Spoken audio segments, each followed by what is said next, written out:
آخرون اعترفوا بذنوبهم خلطوا عملا صالحا وآخر سيئا عسى الله أن يتوب عليهم إن الله غفور رحيم. روبلوكس دائما تبنت حسابات الناس بالأيام هذه. شيء غريب صاير في روبلوكس انها تبنت حسابات الناس وانا من ضمنهم يعني، بس الحمد لله حسابي انفتح يعني بطريقه ما شاء الله تبارك الله يعني انفتح، اذكر الله.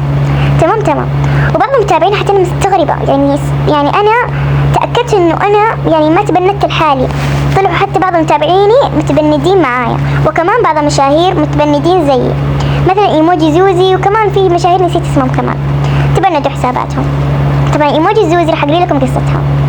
هي طبعا ايموجي زوزي طبعا هي يعني تحب حسابها مره، يعني مثلها يعني اتوقع يعني مشتغله فيه من عام 2019 18 يعني زي كذا يعني ما اتوقع يعني مشتغله فيه يعني في سنوات كثير، بس فجأة بعد ما تروح تعبها وشحن الروبوكس اللي كانت تدفع بفلوسها فيها، بالنهاية يعني حسابها يتهكر ويتبند. هذا الشيء اللي قهرني من جد. يعني الله يعوضك يا ايموجي زوزي يعني يا قلبي، يعني الله يعوضك، يعني حساب احلى منه واطلق منه، يعني ما تزعلي يعني.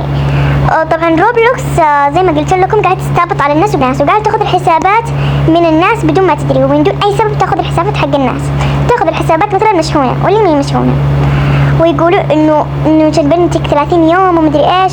يعني بصراحه شيء يقهر، يعني تتعبين في السنين، ولما تتعبين في السنين يعني تشحنين روب وتلعبين فيه من عام 2017 وبالنهاية تبنت حسابك. ايش شعورك؟ وربي شعور مرة يعور القلب يعني، وشي يعني ما تقدرين حتى تخطين حتى. ف ايموجي زوز يعني اتمنى انه يرجع حسابك، ويعني لا تبكين ولا تزعلين. ادعي ربك وافرشي سجادتك، وادعي ربك ورسلي لك ركعتين، وادعي ربك انه يرجع لك حسابك. يعني ترى ربنا يعني يوفق اي دعاء، ترى يعني لا تيأسين، لان المسلم لا ييأس. واتمنى استفدتوا يعني يا جماعه. انتبهوا، روبلوكس يعني قاعده تنصب عليكم، وقاعده يعني تاخذ الحسابات وتبندها بدون اي سبب. والله يعين يعني اللي تبند حسابهم، يا رب يرجع حسابهم اللي تبند وبس والله.